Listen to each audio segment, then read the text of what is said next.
പ്രിയപ്പെട്ട വിദ്യാർത്ഥികളെ, മറ്റൊരു വീഡിയോയിലേക്ക് സ്വാഗതം. ഇന്ന് നമ്മൾ ഡിസ്കസ് ചെയ്യുന്നത് നമ്മുടെ +2 ബിസിനസ് സ്റ്റഡീസിൽ ഓരോ ചാപ്റ്ററിലെയും 100% ഷുവറായിട്ട് വർഷങ്ങളായിട്ട് റിപ്പീറ്റ് ചെയ്ത് വരുന്ന ക്വസ്റ്റ്യൻസും അതേപോലെ തന്നെ ചാപ്റ്റർ വൈസ് വെയിറ്റേജുമാണ്. ഓരോ ചാപ്റ്ററിൽ നിന്ന് എത്രയ്ക്ക് മാർക്കിന് ക്വസ്റ്റ്യൻ വരും എന്നുള്ള കാര്യങ്ങളാണ്. അപ്പോൾ നമുക്ക് ആദ്യം ഓരോ ചാപ്റ്ററിൽ നിന്നും എത്രയ്ക്ക് മാർക്കിന് ക്വസ്റ്റ്യൻ വരുന്നുള്ളത് നോക്കാം. നമ്മുടെ ഫസ്റ്റത്തെ chapter nature and significance of മാനേജ്മെൻറ്റിൽ നിന്ന് 7 മാർക്കിന് ക്വസ്റ്റ്യൻ വരും. Then second unit principles of മാനേജ്മെൻറ്റിൽ നിന്ന് 9 മാർക്കിന് ക്വസ്റ്റ്യൻ വരും. ദെൻ മൂന്നാമത്തെ ചാപ്റ്റർ ബിസിനസ് എൻവയോൺമെൻറ്റ്, അതിൽ നിന്ന് 6 മാർക്കിനാണ് ക്വസ്റ്റ്യൻ വരിക. ദെൻ നമ്മുടെ നാലാമത്തെ ചാപ്റ്റർ പ്ലാനിങ്, അതിൽ നിന്ന് 8 മാർക്കിന് ക്വസ്റ്റ്യൻ വരും. ദെൻ അഞ്ചാമത്തെ ചാപ്റ്റർ ഓർഗനൈസിങ്, അതിൽ നിന്ന് ഒരു 7 മാർക്കിന് തന്നെയാണ് ക്വസ്റ്റ്യൻ വരിക. ദെൻ 6th ചാപ്റ്റർ സ്റ്റാഫിംഗ് നിന്ന് 12 മാർക്കിന് ക്വസ്റ്റ്യൻ വരും. ഓർത്തിരിക്കുക, ആറാമത്തെ ചാപ്റ്ററിൽ നിന്ന് 12 മാർക്കിന് ചോദ്യം വരും. വളരെ ഇമ്പോർട്ടൻ്റ് ആയിട്ടുള്ള ഒരു ചാപ്റ്ററാണ്. ദെൻ 7th ചാപ്റ്റർ അതിനേക്കാൾ ഇമ്പോർട്ടൻ്റ് ആണ്. ഡയറക്റ്റിംഗ് എന്നുള്ള ഈ ഒരു ചാപ്റ്ററിൽ നിന്ന് 14 മാർക്കിന് ക്വസ്റ്റ്യൻ വരും. ദെൻ പിന്നെ 8ാമത്തെ ചാപ്റ്റർ കൺട്രോളിങ്, അതിൽ നിന്ന് 6 മാർക്കിനാണ് ക്വസ്റ്റ്യൻ വരിക. ഇനി പാർട്ട് ബിയിലേക്ക് പോകുമ്പോൾ സെക്കൻഡ് പാർട്ട് ബിയിൽ നമുക്ക് 3 ചാപ്റ്റേഴ്സാണ് ഈ വർഷം പഠിക്കാനുള്ളത്. 9ാമത്തെ ചാപ്റ്റർ ഫിനാൻഷ്യൽ മാനേജ്മെൻറ്റ്, അതിൽ നിന്ന് 13 മാർക്കിന് ചോദ്യം വരും. ദെൻ 10ാമത്തെ ചാപ്റ്റർ മാർക്കറ്റിംഗ് മാനേജ്മെൻറ്റ്, അതിൽ നിന്ന് ഏകദേശം 17 മാർക്കിന് ക്വസ്റ്റ്യൻ വരും. ദെൻ ലാസ്റ്റത്തെ ചാപ്റ്റർ കൺസ്യൂമർ പ്രൊട്ടക്ഷൻ, 5 മാർക്കിന് ക്വസ്റ്റ്യൻ വരും. ഒരു കാര്യം ഓർത്ത് വെക്കുക, 9, 10 ചാപ്റ്റർ, അതായത് ഫിനാൻഷ്യൽ മാനേജ്മെൻറ്റും മാർക്കറ്റിംഗ് മാനേജ്മെൻറ്റും മാത്രം പഠിച്ചാൽ 30 മാർക്കിന് അതിൽ നിന്ന് ചോദ്യം വരും. ഒരു കുട്ടിക്ക് പാസ്സാവാൻ 24 മാർക്കാണ്, പക്ഷേ 30 മാർക്കിന് ഈ 2 ചാപ്റ്റേഴ്സിന് വരും. ദെൻ ഇത് കൂടാതെ നമ്മുടെ 6ാമത്തെ ചാപ്റ്ററിൽ നിന്ന് 12, അതേപോലെ തന്നെ 7th ചാപ്റ്ററിൽ നിന്ന് 14. അപ്പോൾ തന്നെ നമുക്ക് ഏകദേശം ഒരു 19 മാർക്കിന് മുകളിൽ മാർക്ക് വരാൻ ഈ 4 ചാപ്റ്റേഴ്സ് മാത്രമാണ്. ചാപ്റ്റർ നമ്പറുകൾ ഓർത്ത് വെക്കുക, 6, 7 ആൻഡ് ചാപ്റ്റർ 9 ആൻഡ് ചാപ്റ്റർ 10. അപ്പോൾ നമുക്കിനി ഓരോ ചാപ്റ്ററിലെയും ഇമ്പോർട്ടൻ്റ് ആയിട്ടുള്ള ക്വസ്റ്റ്യൻസ് ഏതൊക്കെയെന്നുള്ളത് നോക്കാം. നമ്മുടെ 1ാമത്തെ chapter nature and significance of management, ഈ ഒരു ചാപ്റ്ററിൽ നിന്ന് നമ്മൾ നിർബന്ധമായിട്ട് പ്രതീക്ഷിക്കേണ്ട ഒരു എസ്സേ ക്വസ്റ്റ്യൻ അല്ലെങ്കിൽ ഷോർട്ട് എസ്സേ 8 മാർക്കിനോ അല്ലെങ്കിൽ 6 മാർക്കിനോ വരാവുന്ന ഒരു ക്വസ്റ്റ്യനാണ് ഒബ്ജക്റ്റീവ്സ് ഓഫ് മാനേജ്മെൻറ്റിൻ്റെ ലക്ഷ്യങ്ങൾ. പ്രധാനമായിട്ടും 3 രീതിയിലുള്ള ലക്ഷ്യങ്ങളാണ് ഉള്ളത്. ഒന്ന് ഓർഗനൈസേഷണൽ ഒബ്ജക്റ്റീവ് ഉണ്ട്, ഇൻഡിവിജ്വൽ ഓർ പേഴ്സണൽ ഒബ്ജക്റ്റീവ് ഉണ്ട്, സോഷ്യൽ ഒബ്ജക്റ്റീവ് ഉണ്ട്. ഇതിനിടയിലുള്ള പോയിന്റുകളൊക്കെ നിങ്ങൾ എന്ത് ചെയ്യണം, പഠിച്ചു വെക്കണം. ഓരോന്നിനിടയിൽ 3, 4, 5 പോയിന്റുകളുണ്ട്. അപ്പോൾ അതൊക്കെ എന്ത് ചെയ്യുക, പഠിച്ചു വെക്കണം. 8 മാർക്കിന് വന്നു കഴിഞ്ഞാൽ ഇത് ഫുള്ളായിട്ട് എഴുതണം. ഇനി 6 മാർക്കിന് എന്താണോ ചോദിക്കുന്നത് അതിനനുസരിച്ച് ഷോർട്ടാക്കി നിങ്ങൾ എഴുതണം. ദെൻ 2ാമതായിട്ട് ഈ ചാപ്റ്റർ നമ്മൾ പ്രതീക്ഷിക്കേണ്ട ഒരു ക്വസ്റ്റ്യനാണ് നീഡ്സ് ആൻഡ് ഇമ്പോർട്ടൻസ് ഓഫ് മാനേജ്മെൻറ്റിൻ്റെ ആവശ്യങ്ങളും പ്രാധാന്യവും. അത് പ്രധാനമായിട്ടും 6 ആവശ്യങ്ങളാണുള്ളത്. നിങ്ങൾ പഠിച്ചു വെച്ചിട്ടുണ്ടാവും. അത് 6ഉം അവിടെ എഴുതണം. അങ്ങനെയാണെങ്കിൽ ഒരു പക്ഷേ ഇതൊരു 6 മാർക്കിന് ഒരു ഷോർട്ട് എസ്സേ ആയിട്ടാണ് വരാൻ ചാൻസ്. ദെൻ 3ാമതായിട്ട് നമ്മൾ ഈ ചാപ്റ്ററിൽ നിന്ന് പ്രതീക്ഷിക്കേണ്ട ഒരു ക്വസ്റ്റ്യനാണ് ലെവൽസ് ഓഫ് മാനേജ്മെൻ്റ് ആണ്. മാനേജ്മെൻറ്റിൻ്റെ തലങ്ങളാണ്. മാനേജ്മെൻറ്റിന് പ്രധാനമായിട്ടും 3 തലങ്ങളാണുള്ളത്. നിങ്ങൾ പഠിച്ചു വെച്ചിട്ടുണ്ടാവും. ടോപ്പ് തലമുണ്ട്, മിഡിലുണ്ട്, ദെൻ അതേപോലെ തന്നെ ലോവർ ഉണ്ട്. ദെൻ അത് നിങ്ങളെ കറക്റ്റ് അതിൻ്റെ ഒരു പിക്ചറൈസേഷനോട് കൂടിയിട്ട് തന്നെ എന്ത് ചെയ്യുക, അത് എക്സ്പ്ലെയിൻ ചെയ്യാൻ വേണ്ടി ശ്രമിക്കുക. ഇനി 3ാമതായിട്ട് ഈ ചാപ്റ്ററിന് ചോദിക്കാൻ ചാൻസ് ഉള്ള മറ്റൊരു ക്വസ്റ്റ്യനാണ് ഫങ്ഷൻസ് ഓഫ് മാനേജ്മെൻറ്റിൻ്റെ ഫങ്ഷൻസുകൾ. പ്ലാനിങ്, ഓർഗനൈസിങ്, അതേപോലെ തന്നെ സ്റ്റാഫിങ് തുടങ്ങിയിട്ടുള്ള ഒരു 5 ഫങ്ഷൻസ് ഉണ്ട്. അത് നിങ്ങൾ എന്ത് ചെയ്യണം, അവിടെ പഠിച്ചു വെക്കണം. അപ്പോൾ ഇതൊരു ഷോർട്ട് എസ്സേ ചോദിക്കാം, അല്ലെങ്കിൽ ഏതെങ്കിലും 2 ഫംഗ്ഷനോ 3 ഫംഗ്ഷനായിട്ട് 2 മാർക്കിനോ 3 മാർക്കിനോ ഒക്കെ ചോദിക്കാം. ദെൻ ഇനി മറ്റൊരു ഷുവർ ക്വസ്റ്റ്യനാണ് ഇമ്പോർട്ടൻസ് ഓഫ് കോർഡിനേഷൻ, അതായത് ഏകോപനത്തിൻ്റെ പ്രാധാന്യം എന്തൊക്കെയെന്നുള്ളത് ചോദിക്കും. അത് പ്രധാനമായിട്ടും 3 പോയിൻറ്റ്സുകളാണുള്ളത്. ഇതൊരു ഷോർട്ട് എസ്സേ ചോദിക്കാനാണ് ചാൻസ്. ഗ്രോത്ത് ഇൻ സൈസാണ് ഫസ്റ്റത്തെ, 2ാമത്തെ ഫങ്ഷണൽ ഡിഫറൻഷിയേഷനാണ്, 3ാമത്തെ സ്പെഷ്യലൈസേഷനാണ്. അപ്പോൾ ഇതൊക്കെ എന്ത് ചെയ്യുക, നിങ്ങൾ പഠിച്ചു വെക്കുക. ഇതൊക്കെയാണ് 1ാമത്തെ ചാപ്റ്ററിൽ ഇമ്പോർട്ടൻ്റ് ആയിട്ടുള്ള ക്വസ്റ്റ്യൻസ്. ഇനി 2ാമത്തെ ചാപ്റ്ററാണ് chapter number 2 principles of management. ഇതിൽ നിന്ന് വളരെ ഇമ്പോർട്ടൻ്റ് ആയിട്ട് നമ്മൾ പ്രതീക്ഷിക്കേണ്ട ഒരു ഷുവർ ക്വസ്റ്റ്യനാണ്. 100% ഒരു എസ്സേ ക്വസ്റ്റ്യൻ വരും. ഫയോൾസ് പ്രിൻസിപ്പിൾസ് ഓഫ് മാനേജ്മെൻറ്റ്, ഫയോൾസിൻ്റെ മാനേജ്മെൻറ്റിൻ്റെ തത്വങ്ങൾ, പ്രിൻസിപ്പിൾസ് ചോദിക്കും. അപ്പോൾ നിങ്ങൾ പ്രധാനമായിട്ടും എത്ര തത്വങ്ങളുണ്ട്, ഡിവിഷൻ ഓഫ് വർക്ക്, അതേപോലെ തന്നെ അതോറിറ്റി ആൻഡ് റെസ്പോൺസിബിലിറ്റി തുടങ്ങി ഒരു 9ഓളം തത്വങ്ങളുണ്ട്. അപ്പോൾ അതൊക്കെ എന്ത് ചെയ്യണം, പ്രിൻസിപ്പിൾസ് നിങ്ങൾ പഠിച്ച് വെക്കണം. അപ്പോൾ ഇതൊരു എസ്സേ ക്വസ്റ്റ്യൻ ഷുവറായിട്ട് വരും, അല്ലെങ്കിൽ ഷോർട്ട് എസ്സേ വരും. ഈ ഭാഗം ഒരിക്കലും നിങ്ങൾ സ്കിപ്പ് ചെയ്യരുത്. ദെൻ 2ാമതായിട്ട് ഈ ചാപ്റ്ററിൽ നിന്ന് നമ്മൾ പ്രതീക്ഷിക്കേണ്ട ഒരു ക്വസ്റ്റ്യനാണ് ടെക്നിക്സ് ഓഫ് സയൻറ്റിഫിക് മാനേജ്മെൻറ്റ്, ശാസ്ത്രീയ മാനേജ്മെൻറ്റ് സാങ്കേതിക വിദ്യകൾ എന്തൊക്കെയെന്നുള്ളത് ചോദിക്കും. അത് എസ്സേ ആയിട്ട് ചോദിക്കുകയാണെങ്കിൽ ആ 7 പോയിൻറ്റ്സ് നിങ്ങൾ എഴുതണം. പിന്നെ ഇതല്ലാതെ ഇതിൽ നിന്ന് ഫങ്ഷണൽ ഫോർമാൻഷിപ്പ് മാത്രം എടുത്തിട്ട് ചോദിക്കും. ഒരു 3 മാർക്കിനോ 4 മാർക്കിനോ ചിലപ്പോൾ ഫംഗ്ഷൻ ഫോർമാൻഷിപ്പ് മാത്രം എടുത്ത് ചോദിക്കും. അപ്പോൾ നിങ്ങൾ കൃത്യമായിട്ട് ആ ലേബിൾഡ് പിക്ചർ അടക്കം വരച്ച് വെക്കണം. അതായത് ഫാക്ടറി മാനേജർ ടോപ്പർ, പിന്നെ പ്ലാനിങ് ഇൻചാർജ്, അതേപോലെ തന്നെ പ്രൊഡക്ഷൻ ഇൻചാർജ് 2 സൈഡിലായിട്ട്, പിന്നെ അവരുടെ കീഴിൽ ആരൊക്കെയാണ് വരിക, ദെൻ ലാസ്റ്റ് വർക്കർ. അങ്ങനെ ഒരു ചാർട്ട് ഉണ്ടല്ലോ, ആ ചാർട്ട് പ്രിപ്പറേഷനോട് കൂടി നിങ്ങൾ എഴുതി വെക്കണം. അപ്പോൾ ഇത് ഒരു ഷുവർ ക്വസ്റ്റ്യൻ ആണ്. ഫംഗ്ഷണൽ ഫോർമാൻഷിപ്പ് ആണ് മറ്റൊരു ക്വസ്റ്റ്യൻ. ദെൻ പിന്നെ നമുക്ക് ഈ ചാപ്റ്റർ പ്രതീക്ഷിക്കേണ്ട ഒരു ഷുവർ ക്വസ്റ്റ്യൻ ആണ് comparison between Taylor and Fayol. ടൈലറിൻ്റെയും ഫയോളിൻ്റെയും തമ്മിലുള്ള കമ്പാരിസൺ ആണ്, താരതമ്യം ചെയ്തിട്ട് നിങ്ങൾ എഴുതാൻ വേണ്ടി ചോദിക്കും. അപ്പോൾ അതിൽ നിങ്ങൾ ബേസിക് ഡിഫറൻസസ് ഒക്കെയാണ് എഴുതി വെക്കേണ്ടത്. അപ്പോൾ ഒരേ സൈഡിൽ നിങ്ങൾ എന്ത് ചെയ്യുക, ബേസിക് ഡിഫറൻസ് എന്നുള്ള കോൾ എഴുതുക, ദെൻ ഹെൻറി ഫയോളിന് എഴുതുക, ദെൻ മൂന്നാമത്തെ കോളത്തിൽ FW ടൈലറിന് എഴുതുക. എന്നിട്ട് ഒരു 5-6 പോയിന്റ് ഉണ്ട്, അതൊക്കെ എക്സ്പ്ലെയിൻ ചെയ്ത് വെക്കുക. ഓക്കെ, അപ്പോൾ ഇതൊക്കെയാണ് നമ്മുടെ സെക്കൻഡ് ചാപ്റ്ററിലെ ഇമ്പോർട്ടൻ്റ് ആയിട്ടുള്ള ക്വസ്റ്റ്യൻസ്. ഇനി തേർഡ് ചാപ്റ്ററാണ് ബിസിനസ് എൻവയോൺമെൻറ്റ്. താരതമ്യേന കുറച്ചൊരു ഈസി ആയിട്ടുള്ള ചാപ്റ്ററാണ്. ഈ ചാപ്റ്ററിന് പ്രധാനമായിട്ട് നമ്മൾ 2 ക്വസ്റ്റ്യൻ ആണ് പ്രതീക്ഷിക്കേണ്ടത്. അതിൽ ഒന്നാമത്തെ question importance of business environment. Business എൻവയോൺമെൻറ്റിൻ്റെ പ്രാധാന്യം എന്തൊക്കെയാണെന്നുള്ളതാണ്. അപ്പോൾ അതൊരു 6 ഇമ്പോർട്ടൻസ് ഉണ്ട്. അത് നിങ്ങൾ എന്ത് ചെയ്യും, പഠിച്ചു വെക്കണം. ചിലപ്പോൾ ഏതെങ്കിലും 2 ഇമ്പോർട്ടൻസ് ചെയ്താൽ വേണ്ടി 2 മാർക്കിന് ചോദിക്കാം, അല്ലെങ്കിൽ 4 ഇമ്പോർട്ടൻസ് ചെയ്താൽ വേണ്ടി 4 മാർക്കിന് ചോദിക്കാം. ഏത് രീതിയിലും ക്വസ്റ്റ്യൻ വരാം. വളരെ ഇമ്പോർട്ടൻ്റ് ആയിട്ടുള്ള ഒരു ഏരിയയാണ്. മറ്റൊരു 100% ഈ ചാപ്റ്ററിൽ നിന്ന് പ്രതീക്ഷിക്കേണ്ട ഒരു ക്വസ്റ്റ്യൻ, ചിലപ്പോൾ ഒരു ക്വസ്റ്റ്യൻ 6 മാർക്കിന് മാത്രം വരികയാണെങ്കിൽ ഈ ചാപ്റ്ററിൽ നിന്ന് ഈ ക്വസ്റ്റ്യൻ മാത്രമായിരിക്കും വരുന്നുണ്ടാവുക. ഡയമെൻഷൻസ് ഓഫ് ബിസിനസ് എൻവയോൺമെൻറ്റ്, അതായത് ബിസിനസ് എൻവയോൺമെൻറ്റിൻ്റെ മാനങ്ങൾ, ഡയമെൻഷൻസ് ചോദിക്കും. പ്രധാനമായിട്ടും 5 ഡയമെൻഷൻസ് ആണുള്ളത്. Economic environment, political environment, legal environment, social environment and technological environment. ഇതൊക്കെ എക്സ്പ്ലെയിൻ ചെയ്യാൻ വേണ്ടി നിങ്ങൾ ശ്രമിക്കണം. അപ്പോൾ ഈ 2 ക്വസ്റ്റ്യൻ ആണ് ഈ ചാപ്റ്ററിൽ നിന്ന് കൂടുതലായിട്ട് ചോദിക്കാൻ ചാൻസ് ഉള്ളത്. ഇനി നമ്മുടെ 4ാമത്തെ ചാപ്റ്ററാണ് പ്ലാനിങ്. പ്ലാനിംഗ് എന്ന് പ്രധാനമായിട്ട് നമ്മൾ പ്രതീക്ഷിക്കേണ്ട ഒരു ഷുവർ essay ക്വസ്റ്റ്യൻ ആണ് ഇമ്പോർട്ടൻസ് ഓഫ് പ്ലാനിങ്. അതായത് പ്ലാനിങ്ങിന് പ്രധാനമായിട്ടും 10 ബെനിഫിറ്റ് ഉണ്ട്. ആ 10 ബെനിഫിറ്റുകൾ നിങ്ങൾ എന്ത് ചെയ്യണം, പഠിച്ചു വെക്കണം. അതായത് പ്ലാനിങ് പ്രൊവൈഡ്സ് ഡയറക്ഷൻസ്, അതേപോലെ തന്നെ planning reduces the risk of uncertainty. ഇങ്ങനത്തെ കുറച്ച് പോയിന്റുകളുണ്ടല്ലോ, ഒരു 10 പോയിന്റുകൾ. അതൊക്കെ നിങ്ങൾ എന്ത് ചെയ്യണം, പഠിച്ചു വെക്കണം. ദെൻ രണ്ടാമതായിട്ട് ഈ ചാപ്റ്ററിൽ നിന്ന് ചോദിക്കാൻ ചാൻസ് ഉള്ള ഒരു ക്വസ്റ്റ്യൻ ആണ് സ്റ്റെപ്സ് ഇൻ പ്ലാനിങ് പ്രോസസ്സ്. ആസൂത്രണ പ്രക്രിയയിലെ സ്റ്റെപ്സുകൾ എന്തൊക്കെയാണെന്നുള്ളതാണ്. അതും വളരെ ഇമ്പോർട്ടൻ്റ് ആയിട്ടുള്ള ഒരു ക്വസ്റ്റ്യൻ ആണ്. വർഷങ്ങളായിട്ട് ചോദിച്ച് കാണുന്ന ഒരു ക്വസ്റ്റ്യൻ ആണ് സ്റ്റെപ്സ്. എത്ര സ്റ്റെപ്സുകളുണ്ട്? പ്രധാനമായിട്ടും 8 സ്റ്റെപ്സുകളുണ്ട്. സെറ്റിംഗ് ഒബ്ജക്റ്റീവ്, അതുപോലെ തന്നെ ഡെവലപ്പിംഗ് പ്ലാനിംഗ് പെർമിസസ് തുടങ്ങി ഫോളോ അപ്പ് ആക്ഷൻ വരെയുള്ള ആ സ്റ്റെപ്സുകളും നിങ്ങൾ കൃത്യമായിട്ട് ഓർഡർ തെറ്റാതെ പഠിച്ചു വെക്കണം. പിന്നെ ഈ ചാപ്റ്ററിൽ നിന്ന് ചോദിക്കാൻ ചാൻസ് ഉള്ള ഒരു ക്വസ്റ്റ്യൻ ആണ് types of plans. Types of plans പ്രധാനമായിട്ടും നമുക്ക് 2 രീതിയിലാണുള്ളത്. ഒന്ന് സിംഗിൾ യൂസ് പ്ലാൻസും അതേപോലെ തന്നെ സ്റ്റാൻഡിങ് പ്ലാൻസും. ചിലപ്പോൾ സ്റ്റാൻഡിങ് പ്ലാൻസ് മാത്രമായിരിക്കും ചോദിക്കുക. അപ്പോൾ നിങ്ങൾ ആ ഒരു 8 പോയിന്റ്സ് ഉണ്ട്, അത് കൃത്യമായിട്ട് എന്ത് ചെയ്യുക, പഠിച്ചു വെക്കുക. അപ്പോൾ ഇതൊക്കെയാണ് 4ാമത്തെ ചാപ്റ്ററിലെ ഇമ്പോർട്ടൻ്റ് ആയിട്ടുള്ള ക്വസ്റ്റ്യൻസ്. ഇത് നമ്മുടെ 5ാമത്തെ ചാപ്റ്ററാണ് ഓർഗനൈസിങ്. ഈ ചാപ്റ്ററിൽ നിന്ന് നമ്മൾ പ്രധാനമായിട്ടും പ്രതീക്ഷിക്കേണ്ട ഒരു ക്വസ്റ്റ്യൻ ആണ് type of organisation structure. Organisation സ്ട്രക്ചറിൻ്റെ ഘടനയുടെ തരങ്ങൾ ഏതൊക്കെയെന്നുള്ളതാണ്. പ്രധാനമായിട്ട് 2 തരങ്ങളാണ്. ആ 2ൻ്റെയും അഡ്വാൻറ്റേജസും ഡിസഡ്വാൻറ്റേജസും നിങ്ങൾ എഴുതണം. ഒന്ന് ഫങ്ഷണൽ സ്ട്രക്ചറാണ്, ദെൻ അതേപോലെ തന്നെ രണ്ടാമത്തെ ഡിവിഷണൽ സ്ട്രക്ചറാണ്.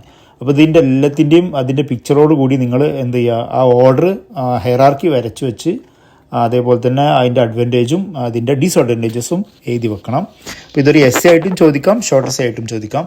ദെൻ ഈ ചാപ്റ്ററിൽ നിന്ന് പ്രതീക്ഷിക്കേണ്ട മറ്റൊരു ഷുവർ ക്വസ്റ്റ്യൻ ആണ് difference between formal organisation and informal organisation. ഔപചാരികമായിട്ടുള്ള സംഘടനയും അനൗപചാരികമായിട്ടുള്ള സംഘടനയും തമ്മിലുള്ള വ്യത്യാസങ്ങൾ എന്തൊക്കെയാണെന്നുള്ളത് ചോദിക്കും. ഇപ്പോൾ ഫോർമലും ഇൻഫോർമൽ ആയിട്ടുള്ള ഓർഗനൈസേഷന് 10 വ്യത്യാസങ്ങൾ നിങ്ങൾക്ക് പഠിക്കാനുണ്ട്.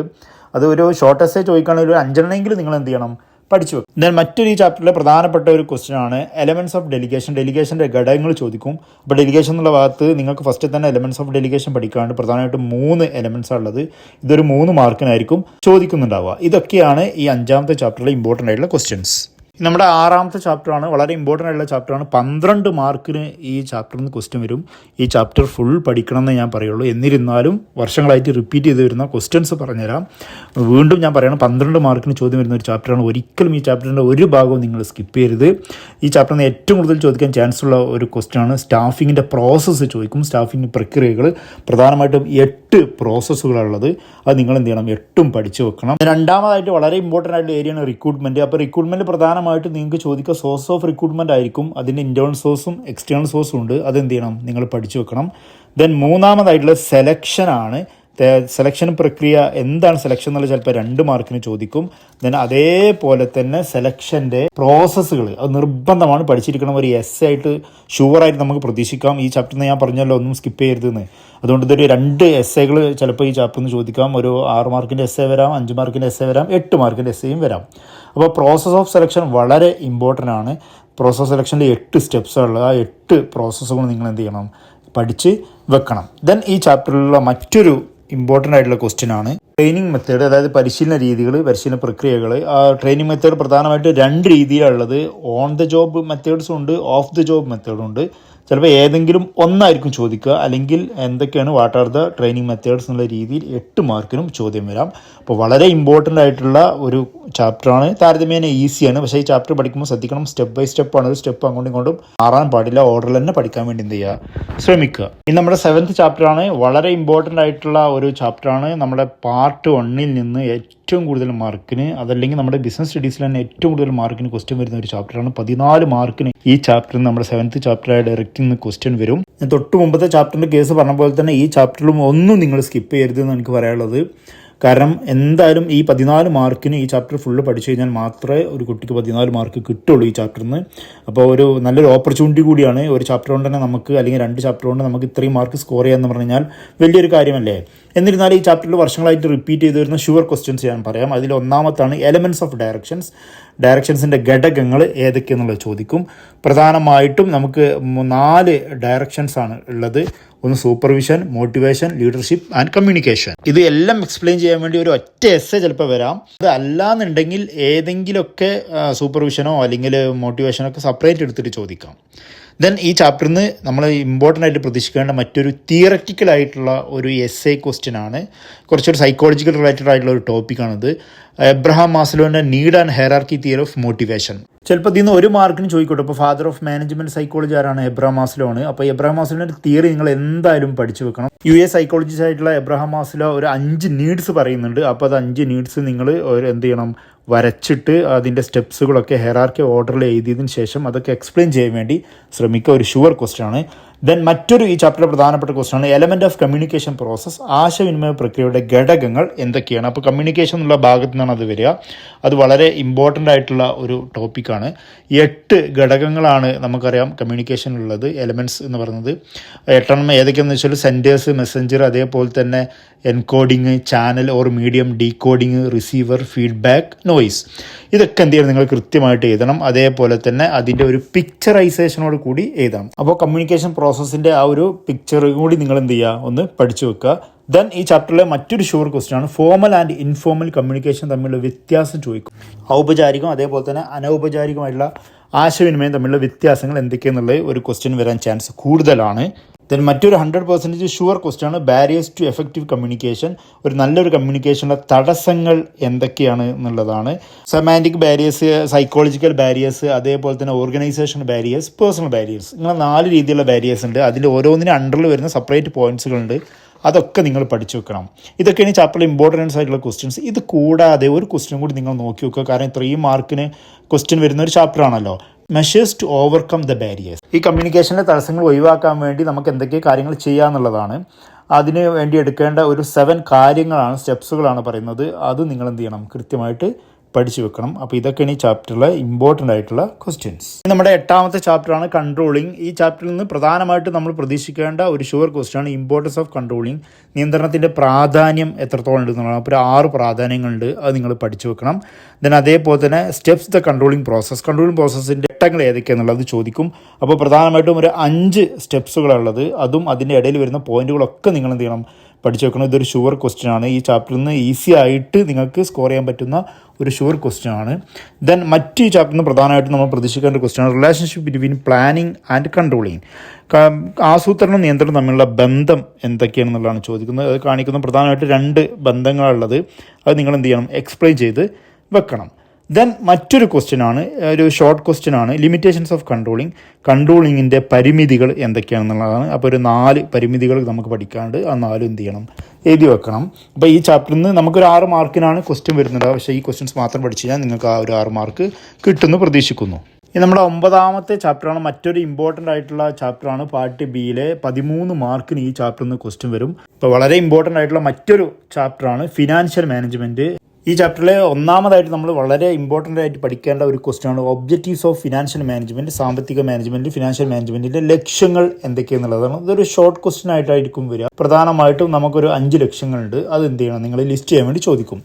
ദെൻ മറ്റൊരു ക്വസ്റ്റ്യൻ ആണ് factors affecting capital budgeting decision. മൂലധന ബഡ്ജറ്റിംഗ് തീരുമാനിക്കുന്ന ഘടകങ്ങൾ ഏതൊക്കെയെന്നുള്ളതാണ്. അതും ഒരു എസ്സേ ചോദിക്കാനാണ് ചാൻസ് കൂടുതൽ. ദെൻ ഈ ചാപ്റ്ററിലെ മറ്റൊരു പ്രധാനപ്പെട്ട ക്വസ്റ്റ്യൻ ആണ് ഫാക്ടേഴ്സ് അഫക്റ്റിംഗ് ഫിനാൻസിങ് ഡിസിഷൻ. ധനകാര്യ തീരുമാനത്തെ ബാധിക്കുന്ന ഘടകങ്ങൾ എന്തൊക്കെയാണെന്നുള്ളത് ചോദിക്കും. അപ്പോൾ അതിലൊരു 7 ഡിസിഷൻസ് ഉണ്ട്. ആ പോയിന്റുകൾ നിങ്ങൾ എന്ത് ചെയ്യണം, എഴുതി വെക്കണം. ദെൻ മറ്റൊരു പ്രധാനപ്പെട്ട ഒരു ക്വസ്റ്റ്യൻ ആണ് factors affecting dividend decision. Dividend തീരുമാനത്തെ ബാധിക്കുന്ന ഘടകങ്ങൾ ഏതൊക്കെയെന്നുള്ളതാണ്. അത് ഒരു 10 പോയിന്റ്സുകളുണ്ട്. ആ 10 നിങ്ങൾ എന്ത് ചെയ്യണം, പഠിച്ചു വെക്കണം. ദെൻ മറ്റൊരു പ്രധാനപ്പെട്ട ക്വസ്റ്റ്യൻ ആണ് ഈ ചാപ്റ്ററിൽ നിന്ന് ഫാക്ടേഴ്സ് ഡിറ്റർമൈനിങ് വർക്കിംഗ് ക്യാപിറ്റൽ. അതും വളരെ ഇമ്പോർട്ടൻ്റ് ആയിട്ടുള്ള ഒരു ക്വസ്റ്റ്യൻ ആണ്. അതിൽ പ്രധാനമായിട്ട് 12 പോയിന്റുകളുണ്ട്. ആ 12 പോയിന്റ് നിങ്ങൾ പഠിച്ചു വെക്കണം. ദെൻ അതേപോലെ തന്നെ അതിൻ്റെ ഫേസസ് എഴുതണം. Phases of operating cycle of manufacturing company. അത് കൃത്യമായിട്ട് നിങ്ങൾ എന്ത് ചെയ്യണം, അതിൻ്റെ കൂടെ വരച്ചു വെക്കുകയും വേണം. അപ്പോൾ വളരെ ഇമ്പോർട്ടൻ്റ് ആയിട്ടുള്ള ഒരു ചാപ്റ്ററാണ്. ഈ ചാപ്റ്ററിൽ നിന്ന് ഒന്നും ഒഴിവാക്കാനില്ല, എല്ലാം നിങ്ങൾ പഠിക്കണം. കൂടുതലായിട്ടും പഠിക്കാനുള്ള ഫാക്ടേഴ്സാണ്. അപ്പോൾ ഓരോ ഘടകങ്ങളും അത് നമ്പർ തെറ്റാതെ ഓർഡറിൽ തന്നെ എഴുതാൻ വേണ്ടി എന്ത് ചെയ്യുക, ശ്രമിക്കുക. ഇനി അടുത്ത ചാപ്റ്ററാണ് മാർക്കറ്റ് മാനേജ്മെൻറ്റ്. ഇത് ചിലപ്പോൾ 10 എന്നും കാണിക്കാം, അല്ലെങ്കിൽ 11 എന്നും ഉണ്ടാവും. പക്ഷേ നിങ്ങൾ ചാപ്റ്ററിൻ്റെ ഹെഡിങ് മാത്രം നോക്കിയാൽ മതി. മാർക്കറ്റിംഗ് മാനേജ്മെൻറ്റ് എന്നുള്ള ചാപ്റ്ററാണ്. നമുക്ക് ഈ +2 ബിസിനസ് സ്റ്റഡീസിൽ ഏറ്റവും കൂടുതൽ മാർക്കിന് 17 മാർക്കിന് ചോദ്യം വരുന്ന വളരെ ഇമ്പോർട്ടൻ്റ് ആയിട്ടുള്ള ചാപ്റ്ററാണ്. മുക്കും മൂലയും വിടാതെ ഈ ചാപ്റ്റർ നിങ്ങൾ പഠിക്കണം. എന്നിരുന്നാലും ഈ ചാപ്റ്ററിലെ ഏറ്റവും കൂടുതൽ ഇമ്പോർട്ടൻ്റ് ആയിട്ടുള്ള കുറച്ച് ക്വസ്റ്റ്യൻസ് ഞാൻ പറയാം. അതിൽ ഒന്നാമത്തെ ക്വസ്റ്റ്യൻ ആണ് ഫങ്ഷൻസ് ഓഫ് മാർക്കറ്റിംഗ്. മാർക്കറ്റിങ്ങിൻ്റെ പ്രവർത്തനങ്ങൾ എഴുതാൻ വേണ്ടി ചോദിക്കും. 13 ഫങ്ഷൻസ് ഉണ്ട്. അത് 13 നിങ്ങൾ എന്ത് ചെയ്യണം, പഠിച്ചു വെക്കണം. ദെൻ രണ്ടാമതായിട്ട് ഈ ചാപ്റ്ററിന് ചോദിക്കാൻ ചാൻസ് ഉള്ള ക്വസ്റ്റ്യൻ ആണ് differences between marketing and selling. മാർക്കറ്റിംഗും സെല്ലിങ്ങും തമ്മിലുള്ള വ്യത്യാസം എന്തൊക്കെയെന്നുള്ളത് ചോദിക്കും. അപ്പോൾ ആ വ്യത്യാസങ്ങൾ നിങ്ങൾ ഒരു സൈഡിൽ സെല്ലിങ്ങും മറ്റേ സൈഡിൽ മാർക്കറ്റിംഗും ആയിട്ട് ഡിഫറൻഷ്യേറ്റ് ചെയ്യാൻ വേണ്ടി ചോദിക്കും. അല്ലെങ്കിൽ 2-3 വ്യത്യാസങ്ങൾ എന്തൊക്കെയാണെങ്കിൽ 4 വ്യത്യാസങ്ങൾ എന്തൊക്കെയാണെന്ന് എഴുതാനൊക്കെ ചോദിക്കാം. ദെൻ മറ്റൊരു ഷുവർ ക്വസ്റ്റ്യൻ 100% വർഷങ്ങളായിട്ട് റിപ്പീറ്റ് ചെയ്ത ഒരു ക്വസ്റ്റ്യൻ ആണിത്. മാർക്കറ്റിംഗ് മിക്സ് അല്ലെങ്കിൽ 4 Ps. അത് എന്തായാലും ചോദിക്കും, ഒരു ഷുവർ ക്വസ്റ്റ്യൻ ആണ്. അപ്പോൾ നിങ്ങൾ അവിടെ എന്ത് ചെയ്യണം, ആ പ്രൊഡക്റ്റ് ക്ലാസിഫൈ ചെയ്യുന്ന 2 കാറ്റഗറീസ് ഇല്ലേ, അതൊക്കെ വരച്ച് വെച്ചിട്ട് വേണം നിങ്ങൾ എന്ത് ചെയ്യാൻ വേണ്ടി അവിടെ എക്സ്പ്ലെയിൻ ചെയ്യണം. പിന്നെ ഈ ചാപ്റ്ററിൽ നിന്ന് പ്രതീക്ഷിക്കുന്ന മറ്റൊരു ഷുവർ ക്വസ്റ്റ്യൻ ആണ് characteristics of A good brand name. ഒരു നല്ല ബ്രാൻഡ് നെയിമിൻ്റെ സവിശേഷതകൾ എന്തൊക്കെയെന്നുള്ളതാണ്. പ്രധാനമായിട്ടും ഒരു 5 സവിശേഷത ഉണ്ട്. അത് നിങ്ങൾ എന്ത് ചെയ്യണം, അവിടെ എഴുതി വെക്കണം. ദെൻ മറ്റൊരു ഷുവർ ക്വസ്റ്റ്യൻ ആണ് ഫാക്ടേഴ്സ് അഫക്റ്റിംഗ് പ്രൈസിംഗ് ഡിസിഷൻ. വില നിർണ്ണയത്തെ തീരുമാനിക്കുന്ന ഘടകങ്ങൾ അല്ലെങ്കിൽ പ്രൈസിങ്ങിനെ തീരുമാനിക്കുന്ന ഘടകങ്ങൾ പ്രധാനമായിട്ടും 6 ഘടകങ്ങളാണ്. ഒന്ന് പ്രൈസിംഗ് ഒബ്ജക്റ്റീവ്സ്, അതേപോലെ തന്നെ പ്രൊഡക്ഷൻ കോസ്റ്റ് എന്നീ തുടങ്ങി മാർക്കറ്റിംഗ് മെത്തേഡ്സ് വരെയുള്ള ഒരു 6 കാര്യങ്ങളുണ്ട്. അത് നിങ്ങൾ എന്ത് ചെയ്യണം, പഠിച്ചു വെക്കണം. ദെൻ മറ്റൊരു ഷുവർ ക്വസ്റ്റ്യൻ ആണ് നമ്മുടെ പരസ്യത്തിൻ്റെ ഗുണങ്ങളും ദോഷങ്ങളും ചോദിക്കും. Merits and demerit of advertisement. ഇപ്പോൾ മെറിറ്റ് ഓഫ് അഡ്വർടൈസ്മെൻറ്റ് ഒരു 4 പോയിന്റ് ഉണ്ട്. അതേപോലെ തന്നെ അതിൻ്റെ ലിമിറ്റേഷൻസും ഒരു 4 പോയിന്റ് ഉണ്ട്. ഇത് രണ്ടും കൂടി ആയിട്ട് ചിലപ്പോൾ ഒരു ഷോർട്ട് എസ്സേ ചോദിക്കാം. അതല്ല എന്നുണ്ടെങ്കിൽ ചിലപ്പോൾ എന്തൊക്കെയാണ് ഗുണങ്ങളെന്ന് മാത്രം ചോദിക്കും. അതായത് പരസ്യം ചെയ്യുന്നതിൻ്റെ ഗുണങ്ങൾ എന്തൊക്കെയാണെന്നുള്ളത് ഒരു 4 മാർക്കിനോ 2 മാർക്കിനോ ചോദിക്കും. അങ്ങനെയൊക്കെ വരാം. അപ്പോൾ വളരെ ഇമ്പോർട്ടൻ്റ് ആയിട്ടുള്ള ഒരു ഭാഗമാണ്. ദെൻ മറ്റൊരു ഈ ചാപ്റ്ററിൽ പ്രധാനപ്പെട്ട ഒരു ഏരിയ എന്ന് പറയുന്നത് സെയിൽ പ്രൊമോഷൻ ടൂൾസ് ആണ്. വിൽപ്പന പ്രൊമോഷൻ്റെ ഉപകരണങ്ങൾ ഏതൊക്കെയെന്നുള്ളതാണ്. അപ്പോൾ ഒരു 12 കാര്യങ്ങളുണ്ട്. ആ 12 പോയിന്റ്സ് നിങ്ങൾ എന്ത് ചെയ്യണം, പഠിച്ചു വെക്കണം. അപ്പോൾ ഇതൊക്കെയാണ് ഈ ചാപ്റ്ററിലെ ഇമ്പോർട്ടൻ്റ് ആയിട്ടുള്ള ക്വസ്റ്റ്യൻസ്. പിന്നെ ഇത് കൂടാതെ നമ്മളെ പേഴ്സണൽ സെല്ലിങ്ങും അതേപോലെ തന്നെ അഡ്വർടൈസിങ്ങും തമ്മിലുള്ള വ്യത്യാസം എന്താണെന്നുള്ളതും ചോദിക്കും. അതും കൂടി നിങ്ങൾ എന്ത് ചെയ്യുക, ഈ ചാപ്റ്ററിൽ നിന്ന് പഠിച്ചു വെക്കുക. നമ്മുടെ അവസാനത്തെ ചാപ്റ്ററാണ് കൺസ്യൂമർ പ്രൊട്ടക്ഷൻ. ഈ ചാപ്റ്ററിൽ നിന്ന് 5 മാർക്കിനാണ് ക്വസ്റ്റ്യൻ വരിക. പക്ഷേ ഏതൊരു കുട്ടിക്കും വളരെ ഈസി ആയിട്ട് 5 മാർക്ക് സ്കോർ ചെയ്യാൻ പറ്റുന്ന വളരെ സിമ്പിളായിട്ടുള്ള ഒരു ചാപ്റ്ററാണ്. ഇതിൽ നിന്ന് ഫസ്റ്റത്തെ ഒരു ക്വസ്റ്റ്യൻ നമ്മൾ പ്രതീക്ഷിക്കേണ്ടത് റൈറ്റ്സ് ഓഫ് കൺസ്യൂമർ ആണ്. ഒരു ഉപഭോക്താവിൻ്റെ അവകാശങ്ങൾ എന്തൊക്കെയെന്നുള്ളതാണ് റൈറ്റ്സ്. ഒരു കൺസ്യൂമർക്ക് 6 അവകാശങ്ങൾ നിങ്ങളത് പഠിച്ചു വെച്ചിട്ടുണ്ടാവും. ഒന്ന് റൈറ്റ് ടു സേഫ്റ്റി, അതേപോലെ തന്നെ right to be inform, then right to be assured, right to be heard, അതേപോലെ തന്നെ right to seek redressal, right to consumer education. ഈ 6 നിങ്ങൾ എന്ത് ചെയ്യണം, പഠിച്ചു വെക്കണം. ഈസി ആയിട്ട് മാർക്ക് സ്കോർ ചെയ്യാൻ പറ്റുന്ന ഒരു ഏരിയയാണ്. ദെൻ മറ്റൊരു ചാപ്റ്റർ പ്രധാനപ്പെട്ട ഒരു ക്വസ്റ്റ്യൻ ആണ് ഉപഭോക്താവിൻ്റെ നിയമപരമായിട്ടുള്ള സംരക്ഷണത്തെക്കുറിച്ച് ഒരു ചോദ്യം വരും. Legal protection of consumer. അപ്പോൾ അതും നിങ്ങൾ എന്ത് ചെയ്യുക, പഠിച്ചു വെക്കുക. ഇത് കൂടാതെ ഒരു ക്വസ്റ്റ്യൻ കൂടി ഈ ചാപ്റ്റർ നമ്മൾ പ്രതീക്ഷിക്കണം. Redressal agencies under the consumer protection act 2019. അതായത് 1919 ഉപഭോഗ സംരക്ഷണ നിയമത്തിന് കീഴിലുള്ള പരിഹാര ഏജൻസികൾ ഏതൊക്കെയെന്നുള്ളതാണ് ചോദിക്കും. അത് ഡയറക്റ്റ് കമ്മീഷൻ ഉണ്ട്, സ്റ്റേറ്റ് കമ്മീഷൻ ഉണ്ട്, നാഷണൽ കമ്മീഷൻസ് ഉണ്ട്. അപ്പോൾ ഇതൊക്കെയാണ് നമ്മുടെ +2 ബിസിനസ് സ്റ്റഡീസിലെ പ്രധാനപ്പെട്ട ക്വസ്റ്റ്യൻസ്. അപ്പോൾ ഈ ക്വസ്റ്റ്യൻസ് മാത്രം പഠിച്ചാൽ തന്നെ നിങ്ങൾക്ക് നല്ലൊരു ഗ്രേഡ് കിട്ടും.